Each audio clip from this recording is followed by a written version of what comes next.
I'm 73 years old, and I'm about to tell you something that might upset you. Everything you think you know about getting older is completely wrong. And the people who should be telling you this, your parents, your teachers, society, then they're not either lying to you or they don't know themselves. You see, I spent the first 50 years of my life believing the same lies you probably believe right now. I thought I had it all figured out. I had the career, the house, the respect of my peers. But at 52, something happened that shattered everything I thought I knew.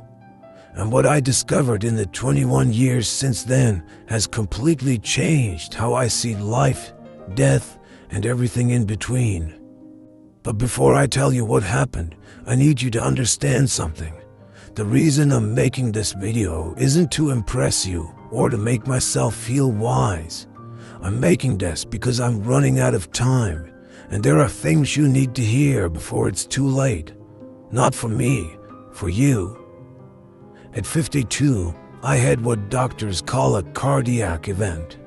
That's a fancy way of saying my heart tried to kill me. I was in a meeting discussing quarterly projections when suddenly the room started spinning. The next thing I remember is waking up in a hospital bed with tubes coming out of my arms and my wife crying in the corner. The doctors said I was lucky. I had just come face to face with my own mortality and they called it luck. But you know what? They were right, because lying in that hospital bed with nothing to do but think, I realized something terrifying. I had been living my entire life on autopilot. I wasn't really alive. I was just going through the motions, checking boxes, trying to meet everyone else's expectations. And here's the part that haunts me to this day. If I had died that day, if my heart had stopped permanently, what would I have left behind? A nice house, a retirement account, a collection of achievements that nobody would remember in 5 years. Let me tell you the biggest lie you're probably telling yourself right now. I have time. I'll do that later. When I'm older, I'll finally live the life I want. I see young people in their 20s, 30s, even 40s, and they're all saying the same thing. When I make more money, then I'll be happy. When I get that promotion, then I'll relax. When the kids are grown, then I'll travel. When I retire, then I'll finally do what I love. Let me save you 50 years of regret with one simple truth. That day never comes. You know why?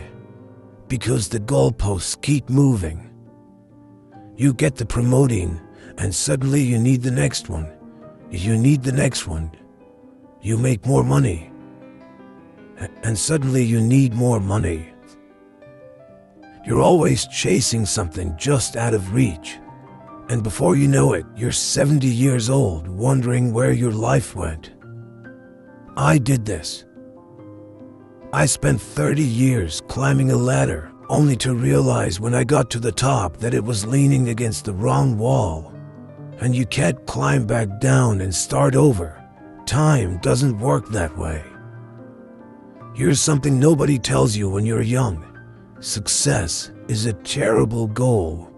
And I say this as someone who achieved everything I set out to achieve.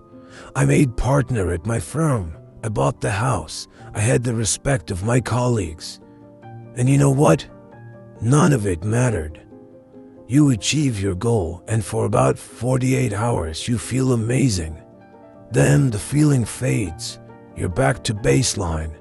Now you need a new goal, a bigger achievement, more validation. It's a hamster wheel. I had a friend who died 3 years ago at 68. Worked 70-hour weeks his entire life. Built a multi-million-dollar business. Never took a real vacation. Kept saying he'd slow down next year. Next year came, and he had a stroke. At his funeral, his son said, "My father was a successful man, but I barely knew him." Is that the legacy you want? Your regrets won't be about the things you did wrong. They'll be about the things you didn't do at all. I don't lie awake at night thinking about failed business deals. Those don't matter. You know what keeps me up? The trip to Japan I never took because I was too busy. The relationship with my brother that I let deteriorate. The book I always wanted to write but never started. The time I didn't spend with my kids because I was working late. These things eat at you. The missed opportunities, the roads not taken, the love you didn't express, the risks you didn't take because you were afraid. The people you love, your parents, your siblings, your close friends, you think you have unlimited time with them. You don't. And one day, that time will run out. My father died when I was 45. We had a complicated relationship, and I was always too busy to really work on it. I kept thinking we'd have time to talk when I was less busy. We never got that chance. Heart attack, gone within hours. And you know my biggest regret? All the Sundays I didn't call him. All the times I was too tired to drive over for dinner. All the little moments I let slip away. There won't always be more. After my heart attack, I made big changes. Stepped back from work. Started saying no to things that didn't matter. Started saying yes to things I had put off for decades. In these last 21 years, I've learned more about life than I did in the previous 52. What matters is embarrassingly simple. Time with people you love, work that feels meaningful to you, experiencing things, not owning things, creating memories, being present. I know it sounds simple.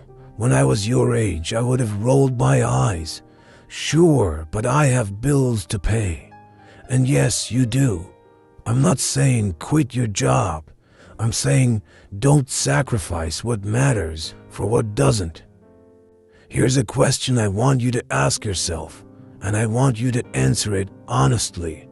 If you died tomorrow, would you be satisfied with the life you've lived so far? Not would people be impressed by your eulogy, not did you achieve enough, just would you be satisfied? If the answer is no, then what are you waiting for? What are you doing with your time that's so important that you're willing to gamble your one precious life on it? I'm 73 years old. I've been lucky enough to have good health since that heart attack. But every morning when I wake up, I'm aware that I'm on borrowed time. We all are, really. That most young people don't realize this. They think they're invincible. They think they have forever. You don't.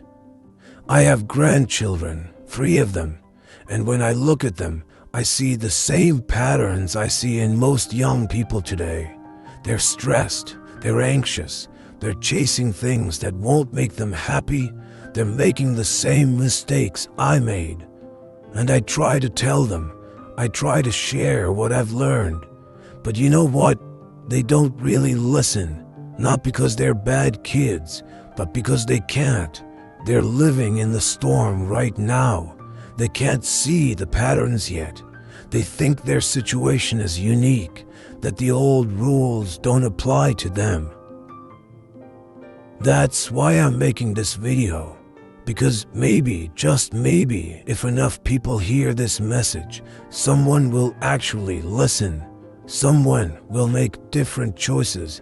Someone will avoid the regrets that haunt people like me. Every single day, you're getting closer to death. Nobody likes to think about this, but you don't have unlimited time. Neither do the people you love. Your parents, if they're still alive, they're getting older every day. One day, probably sooner than you think, they won't be here. Your friends, your spouse, your children, none of these relationships last forever. So what are you going to do? Keep putting off that phone call. Keep postponing that trip. Keep telling yourself you'll make time later. Or are you going to wake up today and start living like your time is limited? Because it is. If I could go back and talk to my 30-year-old self, here's what I would say. Stop trying to impress people who don't matter. Stop sacrificing your health for your career. Stop putting off joy until someday. Stop waiting for permission to live the life you want. Start calling your parents more often. Start taking the trips you dream about. Start doing the things that scare you. Start saying no to obligations that drain you. Start saying yes to experiences that fulfill you. And most importantly, start now, not next year, not after this project, not when you have more time or more money or more whatever. Now. Because I promise you, the perfect time will never come. Life will always be messy and complicated and full of reasons to wait. But if you wait, you'll wake up one day and realize you waited your entire life away. I'm 73. If I'm lucky, maybe 10 or 15 more years. Maybe 20, if blessed. Probably less. And I'm okay with that. Because these last 21 years have been the richest of my life. Not because I made more money, because I finally started living intentionally, appreciating every day, prioritizing what matters. I've traveled the places I always wanted to see, deepened relationships with my children and grandchildren, pursued hobbies I put off, forgiven people I held grudges against, said I love you countless times. I'm happier now at 73 with less time ahead than I was at 30 when I thought I had all the time in the world. That's the irony. When you understand time is limited, you start to actually live. You stop wasting it. You stop postponing joy. You start creating the right time. You have a choice right now, today. Keep living the way you're living, chasing success, putting off happiness, telling yourself you'll make time later. Or wake up, realize time is running out faster than you think, and the life you're waiting to live needs to start now. I can't make this choice for you, but I can tell you, you don't want to be 73, looking back, wishing you made different choices. Don't waste 52 years figuring this out. Learn from my mistakes. Live intentionally. Prioritize what matters. Stop waiting for someday. Someday is today. It always has been. If this resonates, share this video. Leave a comment. Tell me what you're going to do differently. Subscribe. Because I have more truths to share and not much time left.